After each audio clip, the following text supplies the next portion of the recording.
C'est Mohamed Frikha, avec beaucoup d'optimisme. Vous annoncez le redémarrage de Sifax au mois d'octobre prochain.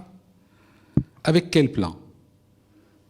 Les autorisations sont suspendues, les fonds ont fondu, les passagers sont dépités et les équipages ne sont pas payés.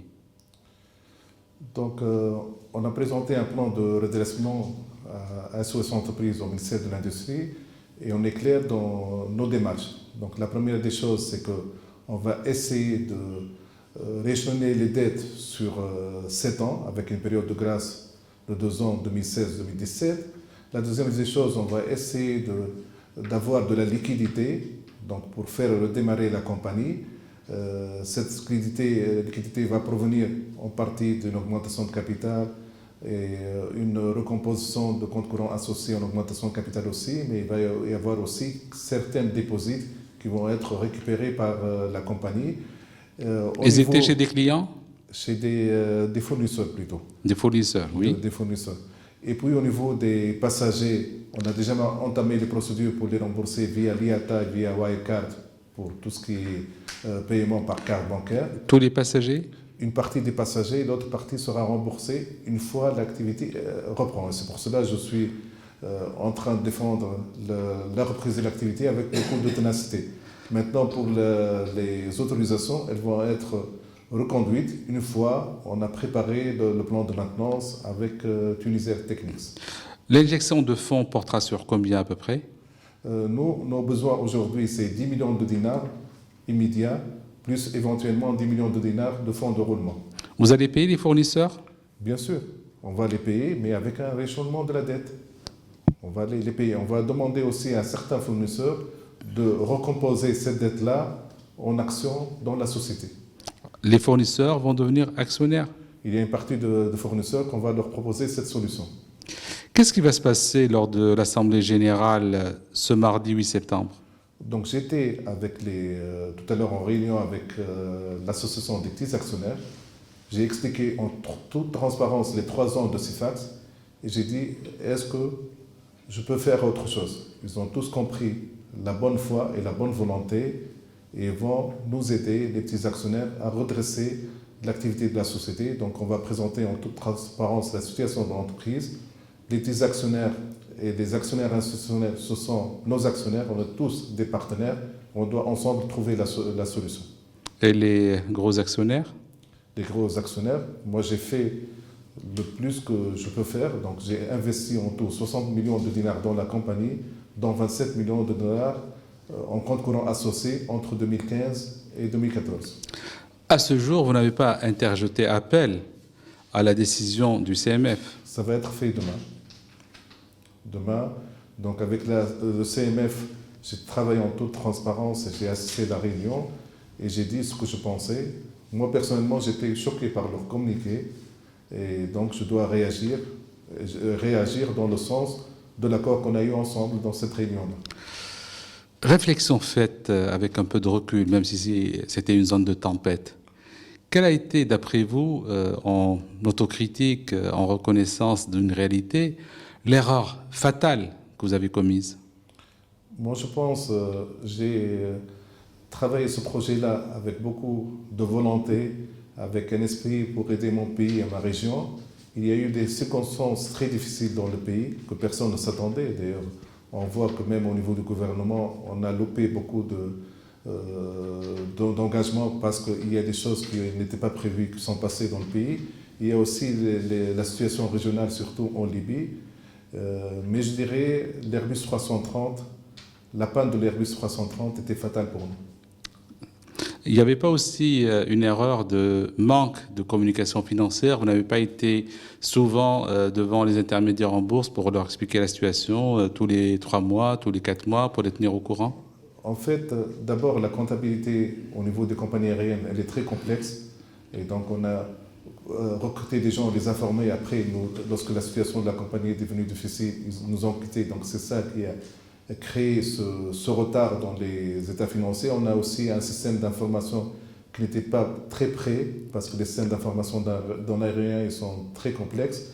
Mais surtout, Le fait qu'il y a des événements qui arrivent dans le pays d'une manière soudaine, les attentats, les arrêts des activités avec la Libye et tout ça, nous a pas permis de planifier ce qu'on doit faire et de planifier la communication. Chaque fois, on se prépare pour communiquer. Il y a quelque chose qui arrive qui met tout en cause. Et surtout, moi je dirais, je profite de cette occasion pour parler de l'attentat de Sousse. Les gens encore, les économistes tunisiens ne sont pas conscients de l'impact de cet attentat. D'accord, mais si Mohamed, des gens ont perdu beaucoup d'argent avec vous. Vous ne comptez pas lancer une OPR pour retirer les actions En fait, et rembourser ces gens-là, ne serait-ce qu'en partie? j'étais en réunion justement avec les petits actionnaires. Et les grands actionnaires, les petits actionnaires, ils ne représentent pas de gros volumes. Ils représentent quand même 25% du capital de la compagnie. Oui, mais certains ont perdu 10, 15 millions de dinars. Moi, j'ai perdu 60 millions de dinars. Oui, d'accord, mais que dites-vous aujourd'hui aux gens que vous avez embarqués avec vous et qui ont laissé l'épargne de leur vie? Moi, je dirais, je suis ouvert à toutes leurs propositions. Moi, j'ai travaillé ce projet avec une bonne volonté et j'ai mis tous mes économies dans ce projet-là. Je veux leur demander de m'aider pour qu'on sauve ensemble ce projet-là, parce que lorsque ce projet est sauvé, on va sauver les passagers pour leur rendre l'argent, on va sauver les employés de la société pour garder... La confiance n'est pas entamée, n'est pas rompue. Ils ont vraiment perdu des milliers, sinon des millions de dinars avec vous. Cette confiance, je pense, elle peut être restaurée. Et la réunion que j'ai eue cet après-midi avec l'association Adam des petits actionnaires montre... Toujours les petits actionnaires, mais les gros actionnaires qui ont... Les gros actionnaires, je peux faire aussi une réunion avec eux et leur expliquer ce qui s'est passé. Et ils vont avoir une confiance dans... Ils demandent leur argent, ils ne demandent pas d'explication. Leur argent, ils peuvent l'avoir une fois la compagnie elle est redressée. Quand? Le 17 octobre, on a prévu un redémarrage de l'activité. On va trouver des... Vous n'êtes pas trop optimiste? Non, je suis réaliste. Et je dirais, s'il y a eu une conjoncture dans le pays différente de ce qui s'est passé, Sfax aurait pu être autre chose. Vous proposez de tenir une conférence de presse à Sfax, au siège du TICA, et non pas à la bourse, devant les intermédiaires en bourse. Il y a deux événements. Il y a l'Assemblée générale le 8 septembre prochain, donc il va se faire à l'EACE, donc il va rassembler tous les intermédiaires en bourse et tous les actionnaires. Ils seront présents, mais ils n'ont pas le droit à la parole, ils ne sont pas tous actionnaires. Mais ils peuvent parler. Légalement, non? Oui, mais on peut leur donner la possibilité de parler. Et puis le samedi prochain, c'est la réunion avec l'UTICA, parce qu'on fait partie de l'union régionale de l'UTICA de Sfax, donc, et il va y avoir des journalistes, mais il va y avoir aussi les responsables régionaux, les hommes d'affaires régionaux, les députés régionaux, parce que Sfax, c'est le projet de la région. Moi, personnellement... Toujours, vous prenez des paravents, mais vous n'arrivez pas, vous ne voulez pas aller devant les intermédiaires en bourse ou leur dire « voilà ce qui se passe ». C'est eux qui ne veulent pas venir. Moi, je suis allé les voir et j'ai expliqué ce qui se passe. Vous avez demandé une réunion avec l'AIB, ils ont refusé? Non, avec l'AIB, au contraire, j'ai dit on doit préparer une réunion, mais c'est... Mais quand vous allez à la conférence de presse, vous allez à l'Assemblée, et auparavant, vous n'allez pas à l'AIB? J'ai appelé le président de l'AIB pour faire une réunion, mais c'est le communiqué du CMF qui a chambardé tout. Donc avec pour vous, pour l'AIB? Pour les deux. L'AIB a refusé de tenir cette réunion avec vous? Non. On a planifié une réunion, mais une fois, justement, pour trouver une solution à cette situation de Sfax, mais une fois le communiqué de la bourse est sorti, tout le monde était devant le fait accompli. Comment aujourd'hui peut-on vous croire? Moi, je pense... si vous refusez de faire l'OPR, si vous refusez de mettre de l'argent pour rembourser les gens, comment peut-on vous croire? Moi, j'ai des comptes transparents. Mes biens, ce sont mes actions Internet et mes actions à Sfax. Et tout le monde sait et voit que tout ce que j'ai, je l'ai dépensé pour Sfax. Mais vous rejetez la responsabilité aux autres, aux attentats, au terrorisme, à la situation dans la région. Vous n'avez pas commis d'erreur? Tout le monde commet des erreurs. Mais je veux dire, c'est une réalité du pays. Aujourd'hui, lorsqu'on table au niveau gouvernement sur une croissance de 3%, on arrive à une croissance négative. Je ne mets pas en cause C'était prévisible, c'était prévisible. Non, pas prévisible. Vous êtes député, vous accédez au compte de la nation, oui. Vous accédez au budget, vous accédez aux chiffres, vous êtes même privilégié et vous ne prévoyez pas tout cela? Le budget était prévu sur 3%, mais personne ne s'attendait de l'impact de l'attentat de Sousse. Il faut savoir maintenant... L'attentat de Sousse était en juin. La situation de Sifax avait périclité longtemps avant. Oui, mais je veux dire, l'attentat de Sousse, c'est lui qui a provoqué l'arrêt de l'activité. Vous n'êtes pas en train de chercher des excuses? Non, non, pas du tout. C'est la réalité du pays. La preuve, c'est que Sifax n'est pas la seule compagnie, disons, au niveau de la bourse, à avoir perdu de sa valeur. Il y a nettement beaucoup plus de valeurs qui ont perdu plus que Sifax, mais on en parle que de Sifax. Au niveau économique, il n'y a pas que le projet Sifax. Le transport aérien, il est touché. Il faut voir Tunisair, par exemple. La situation, heureusement, il y a l'État qui est... Sousse, c'était fin juin. Vous étiez censé avoir tenu votre assemblée générale ordinaire avant fin juin. Non, j'ai dit... ce qui s'est passé, c'est que lorsque la bourse, lorsque le CMF a arrêté la cotation de Sifax, tout le monde est devenu très prudent.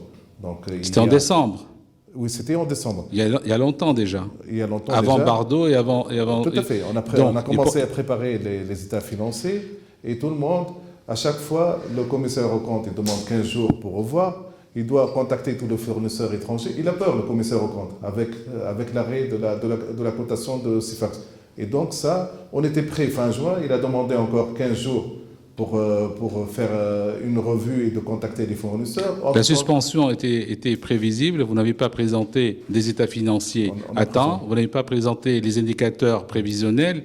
C'était vraiment prévisible. Ce n'est pas une surprise. On a présenté les indicateurs à temps. Et d'ailleurs, pour éclaircir l'opinion publique sur la présentation des bilans, 2013, on a fait l'Assemblée générale au 30 juin 2014. On a présenté un bilan provisoire. Le dernier jour.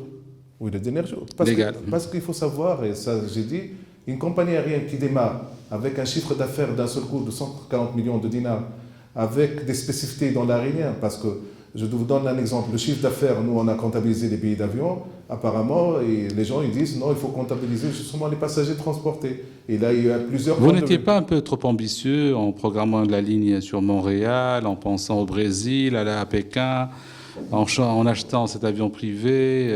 Vous n'étiez pas un peu trop ambitieux? Pour le Montréal, c'était un choix, parce qu'on était contraint d'ouvrir de nouvelles lignes. On a eu un blocage sur les lignes européennes, donc on était obligé de repenser vers le long courrier. Et pour moi, c'est une fierté pour une entreprise qui a 2 ans d'âge seulement de planifier du long courrier, de rentrer à l'aéroport de Tunis-Carthage et de voir Montréal sur le tableau d'affichage. Là, c'était un rêve pour le Tunisien. Qui a coûté combien? Ce rêve de voir Sifax à l'aéroport de Montréal ou à l'aéroport de Tunis-Carthage? On n'a pas perdu de l'argent sur Montréal, contrairement à ce que disent les gens, on n'a pas perdu de l'argent. Mais là, avec ça, on a gagné l'expérience dans le long courrier.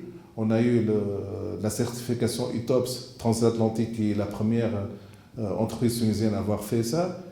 Et on a planifié... Vous avez eu combien de directeurs généraux en 2 ans? On a eu, après ma démission, on a eu Christian Blanc. Mais le problème, c'est que... On va remonter aux origines. Christian Blanc, parce que... Avant, il y avait un premier directeur général, un deuxième directeur général, un troisième directeur général, un quatrième directeur général, un cinquième. Ça ne déstabilise pas la structure organisationnelle? Non, c'était par obligation. Donc, moi, j'ai démissionné parce que j'ai senti que Sifax, elle a été touchée pour des raisons politiques. Et d'ailleurs, même le dossier Sifax aujourd'hui, il est trop politisé. On n'a pas pris politisé, vous êtes quand même l'élu tête de liste du deuxième parti du pays, un parti au pouvoir, et vous siégez à l'Assemblée. Je ne suis pas le seul à être homme d'affaires et député. Il y en a au moins une vingtaine, mais tout le monde s'acharne sur Mohamed Frikh. Et c'est ça que je n'arrive pas à comprendre. Sifax n'est pas la seule entreprise qui est en difficulté en Tunisie. Dans le secteur transport aérien et dans le secteur économique, il y a au moins 50% du dossier économique de la Tunisie qui connaît des difficultés semblables ou même plus qu'au Sifax. On n'en parle que de Sifax. Donc, je veux dire, à un moment, il faut se poser des questions. Ingénieur polytechnicien, subtélécom, brillant, mathématicien, fondateur de l'une des toutes premières compagnies de développement informatique employant plus de 500 ingénieurs. Vous n'êtes pas un peu trop grisé par la politique, une double ambition d'homme d'affaires Sifax et une ambition même légitime, pourquoi pas, de devenir un jour chef d'État, président de la République, vous étiez même candidat, et député, c'était pas trop dispersant pour vous? Non, je sais, je suis polytechnicien, donc de tête ingénieur, donc rigoureux. Je fais la différence entre la politique et l'économique. Mais le problème, c'est que les journalistes et l'opinion publique ne font pas la différence, ils mélangent tout. C'est dommage. Ça, je savais pas qu'il Les y a, actionnaires aussi? je savais pas qu'il y a ça en Tunisie. Les actionnaires perdent d'argent parce que le mur de vérité, c'est l'argent. Oui, mais l'association de Sifax, elle est indépendante de mon engagement politique. Ça, je peux le confirmer parce que je suis... Même en termes de temps, en termes de concentration. Bien sûr. Enfin, Vous arrivez à gérer tout ça à la fois? oui, je travaille 16 heures par jour, ça c'est sûr. Mais j'arrive à gérer ça en toute confiance. Et je dirais, si vous prenez le meilleur PDG du monde et vous le mettez sur Sifax, avec le blocage qu'on a eu au départ, avec les problèmes de la Libye, quand même on a perdu 50% du chiffre d'affaires, avec les attentats de Sousse et de Bard, il ne fera pas mieux. Surtout le secteur aérien. On a vu des grandes compagnies du monde, Air France, Sabena, Swissair, disparaître et pourtant ils ont le soutien de tout l'État. Il n'y a pas des investisseurs étrangers qui voudraient peut-être, avec qui vous êtes en contact pour... J'étais en contact avec eux depuis 2 ans, depuis fin 2013. Mais malheureusement, la situation politique du pays ne les pousse pas à venir et investir. Maintenant, il y a des gens intéressés parce qu'on est au redressement judiciaire et le passif il va être mis à côté. Vous tiendrez votre promesse du 17 octobre? J'essaierai, et s'il n'y aura pas de frein, mon problème c'est qu'il y a beaucoup de gens, de freins, beaucoup de gens qui travaillent contre Sifax et je n'arrive pas à comprendre. Si j'aurais pas ça, je vais réussir. Mais il y a eu des accélérateurs, vous avez obtenu des autorisations nécessaires un peu au forceps, au forcing, partout. Alors là, pour être clair, j'ai eu les autorisations de Sifax pendant le gouvernement Béjira et Sabsi. Et si les gens pensent qu'au niveau de la Troïka, j'ai eu des avantages, c'est contraire.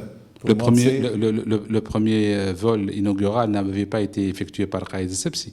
Le premier vol inaugural a été bloqué à l'aéroport Tunis-Carthage au moment où la Troïka était au pouvoir.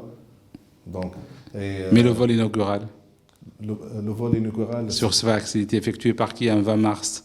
Le 20 mars, c'était... les avions reviennent le 15, arrivent le 15 et le 16 mars sur l'aéroport de Sfax. Et comme par hasard, le président de la République, il effectue une visite de travail le même jour. Il a demandé d'inaugurer la compagnie. Vous étiez le voir quelques jours avant au palais, vous avez demandé audience, j'étais moi-même présent, monsieur. Non, là, c'est lui qui m'a appelé pour organiser cette visite. Vous savez, Chokri Abid était le conseiller du président à l'époque. Ils m'ont appelé, ils me disent, voilà, on a une visite à telle date au gouvernement de Sfax. Est-ce que vous acceptez qu'il y aura l'inauguration de la compagnie? J'ai accepté. Et puis, il y a le premier... Mais vous aviez fait venir les avions 2 mois avant leur mise en service. Ça a coûté combien? Non, ça, c'était par obligation. Si on reprend le contrat, le locataire d'avion, il m'a donné la date du 15-16 mars pour l'arrivée des avions. Sinon, j'aurais pu ne pas avoir ces avions-là et je n'aurais pas eu mon AOC. Vous allez tenir votre promesse du 17 octobre? Oui. Et le premier vol sera sur quelle destination? La Libye, surtout.